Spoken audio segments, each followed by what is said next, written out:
আমার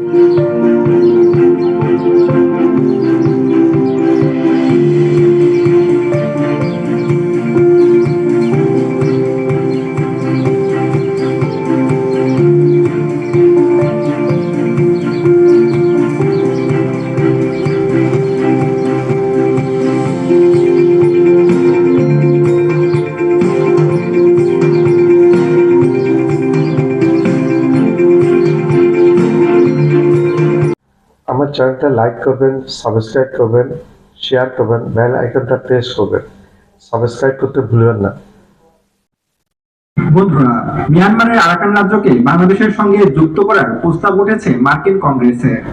সম্প্রতি মার্কিন প্রেসিডেন্ট ডোনাল্ড ট্রাম্পের আস্থাভাজন কংগ্রেসম্যান ক্যাট অ্যান্ডবেল মিয়ানমারের রাখাইন রাজ্যকে বাংলাদেশের সঙ্গে যুক্ত করার দাবি তোলেন। কিছুদিন আগে মার্কিন পররাষ্ট্র দপ্তরের দক্ষিণ এশিয়া বিষয়ক শুনানিতেও এই প্রস্তাব দেন তিনি। আর আরাকানকে বাংলাদেশের সঙ্গে যুক্ত করার প্রস্তাবটি সামনে আসতেই মার্কিন যুক্তরাষ্ট্রের এই উদ্যোগের বিরুদ্ধে কড়া প্রতিবাদ জানিয়েছে মিয়ানমারের জান্তা বাহিনী। মিয়ানমার সেনাবাহিনীর একজন মুখপাত্র স্পষ্ট করে বলেন, রাখাইনকে কখনোই বাংলাদেশের সাথে যুক্ত করতে দেওয়া হবে না। রাখাইন মিয়ানমারের অংশ। রাখাইন বা আরাকান স্টেটকে কখনোই বাংলাদেশের অংশ হতে দেওয়া হবে না। তবে মার্কিন যুক্তরাষ্ট্রের কংগ্রেসম্যান সম্প্রতি জোর দাবি জানাচ্ছে রাখাইনকে যেন বাংলাদেশের সঙ্গে যুক্ত করে দেওয়া হয় এবং রোহিঙ্গা ইস্যু যেন দ্রুত সমাধান হয়।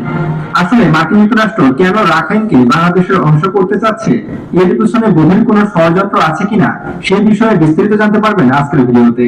সেই সাথে আমি কিছুদিন ধরে লক্ষ্য করছি যে বাংলাদেশের চট্টগ্রামে কিন্তু ব্যাপক হারে মার্কিন সেনাবাহিনীর উপস্থিতি বৃদ্ধি পেয়েছে। বিশেষ করে চট্টগ্রাম ও মিয়ানমার সীমান্তের বিভিন্ন জায়গায় ব্যাপক হারে মার্কিন সেনাবাহিনীর উপস্থিতি লক্ষ্য করা যাচ্ছে। অনেকের মনে প্রশ্ন রেখেছে, হয়তো বাংলাদেশে নতুন করে মার্কিন সেনাবাহিনীর কোনো সামরিক ঘাঁটি হতে চলেছে। আসলে কি বাংলাদেশে মার্কিন যুক্তরাষ্ট্রের কোনো সেনাঘাঁটি হতে চলেছে? আর বাংলাদেশে মার্কিন সেনাবাহিনীর ঘাঁটি হলে বাংলাদেশের কি কি সুবিধা এবং কি কি অসুবিধা হবে সে বিষয়ে বিস্তারিত আলোচনা করা হবে আজকের ভিডিওটিতে। তাই ভিডিওটি মনোযোগ সহকারে একদম শেষ পর্যন্ত দেখতে থাকুন। তো চলুন শুরু করা যাক। বন্ধুরা, সম্প্রতি মিয়ানমারের রাখাইনকে বাংলাদেশের সঙ্গে যুক্ত করার প্রস্তাব উঠেছে মার্কিন কংগ্রেসে। আসলে মার্কিন যুক্তরাষ্ট্র চাচ্ছে যে রাখাইনকে যেন বাংলাদেশের সঙ্গে যুক্ত করা হয়, আর বাংলাদেশের সাথে রাখাইনকে যুক্ত করলেই একমাত্র এই অঞ্চলে শান্তি প্রতিষ্ঠা হবে, এমনটাই দাবি মার্কিন যুক্তরাষ্ট্রের। আসলে কি রাখাইনকে বাংলাদেশের সাথে যুক্ত করলে শান্তি প্রতিষ্ঠা হবে এই অঞ্চলে? চলুন সে বিষয়ে একটু জেনে নিই। আসলে মার্কিন যুক্তরাষ্ট্রের কাজই হলো পৃথিবীর বিভিন্ন জায়গায় যুদ্ধ বাঁধানো এবং সেখানে অস্ত্র বিক্রি করা। আর এখানে আমার প্রশ্ন হলো, রাখাইনকে আরো একটি স্বাধীন রাষ্ট্র করা যেতে পারে, সেটাই উত্তম হবে। কিন্তু বাংলাদেশের সাথে কেন রাখাইনকে যুক্ত করতে চাচ্ছে মার্কিন যুক্তরাষ্ট্র? আসলে এর পিছনে গভীর ষড়যন্ত্র লুকিয়ে আছে। আপনারা হয়তো জানেন যে ইতিমধ্যেই বাংলাদেশের ভিতরে কিন্তু প্রায় 15 লক্ষাধিক রোহিঙ্গা রয়েছে। রোহিঙ্গা অনেকটা বাংলাদেশের বিষপুরা হয়ে উঠেছে। এই রোহিঙ্গাদের কোনোভাবেই মিয়ানমারে ফেরত পাঠানো যাচ্ছে না। এই রোহিঙ্গা ইস্যু নিয়ে বড় ধরনের সমস্যায় ভুগছে বাংলাদেশ। আর অপরদিকে যদি রাখাইন স্টেট বা আরাকান স্টেটের কথা বলি, তাহলে মিয়ানমারের সে রাজ্যে এখনো কিন্তু যুদ্ধ চলছে। বিশেষ করে আরাকান আর্মির সাথে মিয়ানমারের ব্যাপক সংঘাত চলছে। এখনো পর্যন্ত মিয়ানমারের জান্তা বাহিনী রাখাইন স্টেটের পুরোপুরি দখল পায়নি। রাখাইন স্টেট পুরোপুরি রয়েছে আরাকান আর্মির কন্ট্রোলে। অর্থাৎ বর্তমানে রাখাইন স্টেট পুরোপুরি যুদ্ধ বিধ্বস্ত অবস্থায় রয়েছে। অপরদিকে বাংলাদেশ একটি অর্থনৈতিকভাবে শক্তিশালী একটি দেশ। এই দেশে কোন রকম কোন যুদ্ধের আঁচল লাগছে না। আর এখানে প্রবলেম হচ্ছে মার্কিন যুক্তরাষ্ট্রের।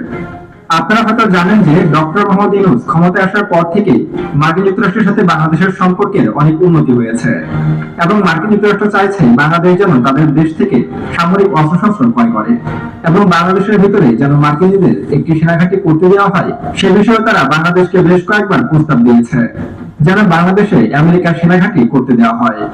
কিন্তু বাংলাদেশ কখনোই বাংলাদেশের ভূখণ্ড আমেরিকাকে দেবে না, এটা সাফ জানিয়ে দিয়েছিল শেখ হাসিনা সরকার। কিন্তু বর্তমানে বাংলাদেশের ক্ষমতায় রয়েছে ডক্টর মোহাম্মদ ইউনূসের সরকার এবং ডক্টর মোহাম্মদ ইউনূস সেও কিন্তু মার্কিনীদের কোন রকম কোন সেনাঘাঁটি করতে দেবে না বাংলাদেশের ভিতরে।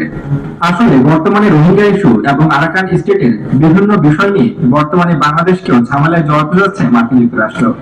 এবার বাংলাদেশকেও যুদ্ধে জড়াতে চায় মার্কিন যুক্তরাষ্ট্র। আর এই কারণে তারা তাদের সংসদে এই বিষয়টি বারবার উপস্থাপন করছে যেন রাখাইনকে বাংলাদেশের সাথে যুক্ত করা হয়। আর এতে করে বাংলাদেশ ও মিয়ানমারের মধ্যে যুদ্ধ সংঘটিত হবে, আর এরই ফায়দা নেবে মার্কিন যুক্তরাষ্ট্র। সেই সুযোগে বাংলাদেশের কাছে বিলিয়ন বিলিয়ন ডলারের অস্ত্র বিক্রি করবে মার্কিন যুক্তরাষ্ট্র। আসলে মার্কিন যুক্তরাষ্ট্র যাদের বন্ধু হয় তাদের আর শত্রুর প্রয়োজন হয় না, যেটা আমি প্রায় ভিডিওতেই বলি। অর্থাৎ বাংলাদেশের ভিতরে মার্কিন ঘাঁটি করতে দেওয়া বা রাখাইনকে বাংলাদেশের সাথে যুক্ত করতে দেওয়া, এগুলো মূলত একটি প্রোব মার্কিন যুক্তরাষ্ট্রের। তাই বাংলাদেশের উচিত হবে কখনোই মার্কিন যুক্তরাষ্ট্রের ফাঁদে পা না দেওয়া। বন্ধুরা, আপনারা হয়তো কিছুদিন ধরে খেয়াল করছেন যে চট্টগ্রামে মার্কিন বিমান ও সেনা উপস্থিতি নিয়ে সমালোচনা হচ্ছে।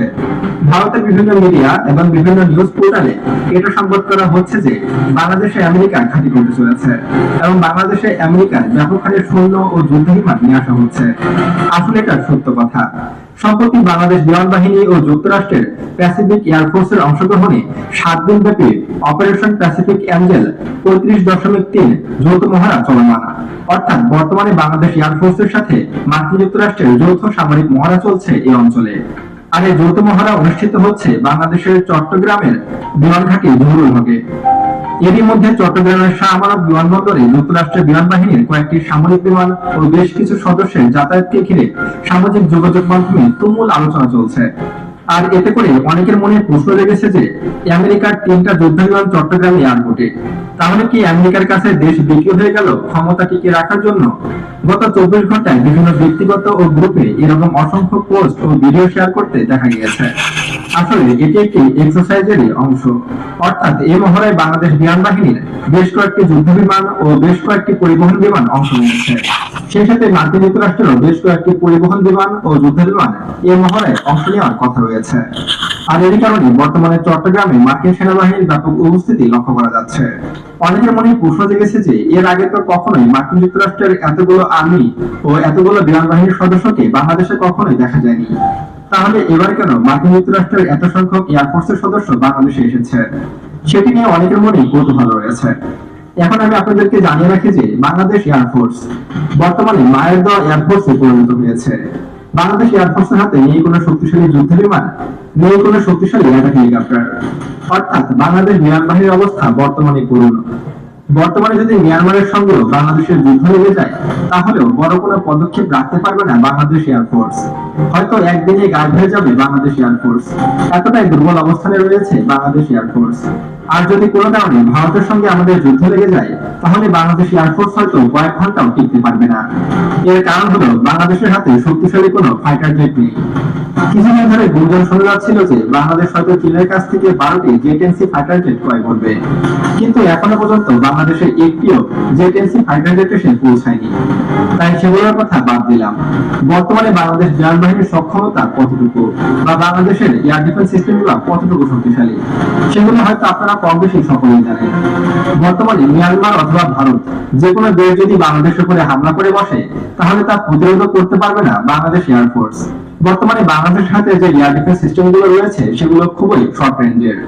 বাংলাদেশের সব থেকে শক্তিশালী এয়ার ডিফেন্স সিস্টেম হলো FM-90, যেগুলো চীনের তৈরি, আর যার রেঞ্জ মাত্র 15 কিলোমিটার। আর এত শর্ট রেঞ্জের এয়ার ডিফেন্স সিস্টেম দিয়ে না কোনো যুদ্ধ বিমানকে মোকাবেলা করা যাবে, না কোনো শত্রুপক্ষের মিসাইলকে মাঝ আকাশে ধ্বংস করা যাবে। আসলে বর্তমান সময়ে এসে এই ধরনের এয়ার ডিফেন্স সিস্টেম বাংলাদেশের কোনো কাজে লাগবে না। আর এই কারণে অনেকের মনে সন্দেহ জেগেছে যে বাংলাদেশ বিমান বাহিনীর যেহেতু কোনো সক্ষমতাই নেই বা শক্তিশালী কোনো পদক্ষেপ নেওয়ার মতো অবস্থা নেই বর্তমানে, সেহেতু মার্কিন যুক্তরাষ্ট্রের এত সংখ্যক বিমান বাহিনীর সদস্য কেন বাংলাদেশে আসলো, তারা কি বা ট্রেনিং দেবে? আসলে মার্কিন যুক্তরাষ্ট্রের বিমান বাহিনীর সদস্যরা বাংলাদেশ এয়ারফোর্সকে বেশ কিছু ট্রেনিং দেবে।